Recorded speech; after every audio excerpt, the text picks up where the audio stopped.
Hello everyone, welcome to Pramz kitchen. നമ്മൾ ഇന്ന് ചെയ്യാൻ പോകുന്നത് ഒരു മസാല ദോശയാണ്.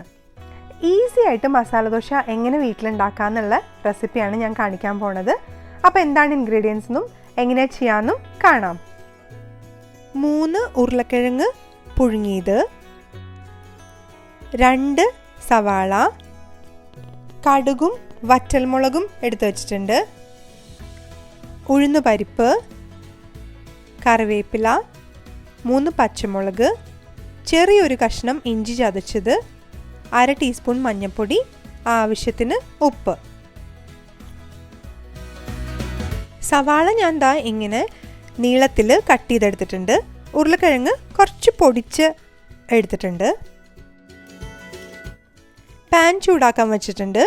ചൂടായി വന്നപ്പോൾ കുറച്ച് വെളിച്ചെണ്ണ ഒഴിച്ചു കൊടുത്തു. വെളിച്ചെണ്ണ അല്ലെങ്കിൽ സൺഫ്ലവർ ഓയിൽ യൂസ് ചെയ്യാം. അതിനുശേഷം കുറച്ച് കടുക് ഇട്ട് പൊട്ടിക്കുകയാണ്. കടുക് പൊട്ടി തുടങ്ങുമ്പോൾ നമുക്ക് ഉഴുന്നുപരിപ്പ് ഇടാം. ഉഴുന്നുപരിപ്പ് ഇടുമ്പോൾ ലോ ഫ്ലെയിമിൽ വെക്കാൻ പ്രത്യേകം ശ്രദ്ധിക്കുക. കൂടെ തന്നെ വറ്റൽമുളകും ഇട്ട് നന്നായിട്ട് മിക്സ് ചെയ്യുക. കുറച്ച് കറിവേപ്പില ആഡ് ചെയ്യുക. ഇനി കട്ട് ചെയ്തെടുത്തിട്ടുള്ള അണിയൻസ് ഇട്ട് കൊടുക്കാം. എന്നിട്ട് മിക്സ് ചെയ്ത് കൊടുക്കാം.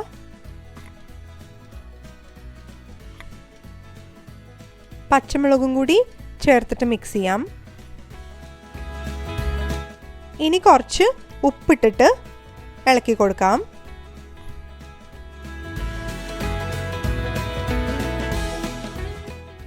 സവാള ഒന്ന് വാടി വരുന്നുണ്ട്. ഈ സമയത്ത് നമുക്ക് മഞ്ഞൾപ്പൊടി ചേർത്തിട്ട് മിക്സ് ചെയ്ത് കൊടുക്കണം. ചെറിയൊരു കഷ്ണം ഇഞ്ചി ചതച്ച് വെച്ചിട്ടുണ്ടായിരുന്നു. ഇനി നമ്മൾ അത് ആഡ് ചെയ്ത് കൊടുക്കുകയാണ്. എന്നിട്ട് അതുകൂടി ചേർത്തിട്ട് അണിയൻസ് നല്ലപോലെ മിക്സ് ചെയ്തെടുക്കുക. നന്നായിട്ട് വഴണ്ട് കിട്ടണം. ഇപ്പോൾ ദാ അണിയൻസിൻ്റെ കളറൊക്കെ ഒന്ന് മാറി വന്നിട്ടുണ്ട്. ഈ സമയത്ത് പുഴുങ്ങി ഉടച്ചെടുത്തിട്ടുള്ള പൊട്ടറ്റോസ് ചേർത്ത് കൊടുക്കാം. പൊട്ടറ്റോസ് ചേർത്ത് കൊടുത്തതിന് ശേഷം നമ്മൾ നന്നായിട്ട് മിക്സ് ചെയ്ത് കൊടുക്കണം കേട്ടോ. നന്നായിട്ട് കമ്പൈൻ ആവണം. ഇനിയിപ്പോൾ ഡയറക്റ്റായിട്ട് ഞാൻ സോൾട്ട് ചേർത്ത് കൊടുക്കണില്ല. കുറച്ച് ഉപ്പ് വെള്ളത്തിൽ കലക്കിയിട്ട് അതാണ് ഒഴിച്ചു കൊടുത്തത്. അങ്ങനെ ആകുമ്പോൾ എല്ലാ ഭാഗത്തേക്കും ഉപ്പ് പിടിച്ചോളും. ഇപ്പോൾ ഇതാ കണ്ടോ, പുഴുങ്ങി പൊടിച്ച് എടുത്തിട്ടുള്ള ഉരുളക്കിഴങ്ങ് ചേർത്തിട്ട് നമ്മൾ നന്നായിട്ട് മിക്സ് ചെയ്ത് നല്ലോണം യോജിപ്പിച്ചിട്ടുണ്ട് എല്ലാം കൂടി. ഈ സമയത്ത് നമുക്ക് മല്ലിയില ചേർത്ത് കൊടുക്കാം. ഫ്ലെയിം ഓഫ് ചെയ്യാം.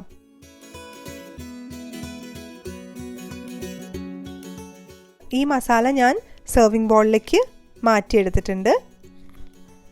ഇനി നമുക്ക് ദോശയിൽ ഇതെങ്ങനെയാണ് സ്റ്റഫ് ചെയ്തെടുക്കാമെന്ന് കാണാം. ദോശ ഉണ്ടാക്കാനായിട്ട് ദോശ പാൻ ഞാൻ അടുപ്പത്ത് വെച്ചിട്ടുണ്ട്. നല്ലോണം ചൂടായി വന്നിട്ടുണ്ട്. ആ സമയത്ത് പരത്തി കൊടുക്കുകയാണ്. നെയ് റോസ്റ്റ്, മസാല ദോശ, ചപ്പാത്തി ഇങ്ങനത്തെ ഐറ്റംസൊക്കെ നമ്മൾ ഉണ്ടാക്കി കഴിഞ്ഞ് ഉടനെ തന്നെ കഴിക്കണതാണ് ഏറ്റവും ടേസ്റ്റി. ഇപ്പോൾ ഇതാ ദോശ പരത്തി കുറച്ച് നെയ്യ് ഞാൻ തൂക്കി കൊടുക്കുന്നുണ്ട് കേട്ടോ.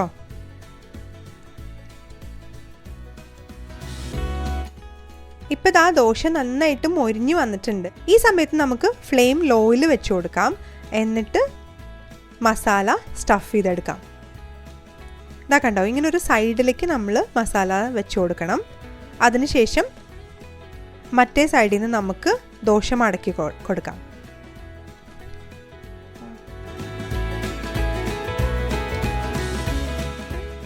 കണ്ടോ, നല്ല മൊരിഞ്ഞ മസാല ദോശ റെഡി.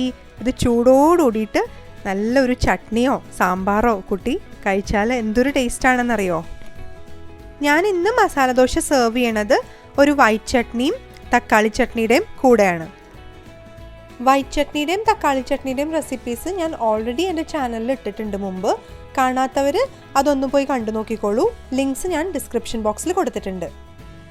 എല്ലാവർക്കും മസാല ദോശ റെസിപ്പി ഇഷ്ടപ്പെട്ടു എന്ന് വിചാരിക്കുന്നു. ഇനിയും എൻ്റെ ചാനൽ സബ്സ്ക്രൈബ് ചെയ്യാത്തവർ ഒന്ന് സബ്സ്ക്രൈബ് ചെയ്തേക്കണേ. Thank you for watching. By.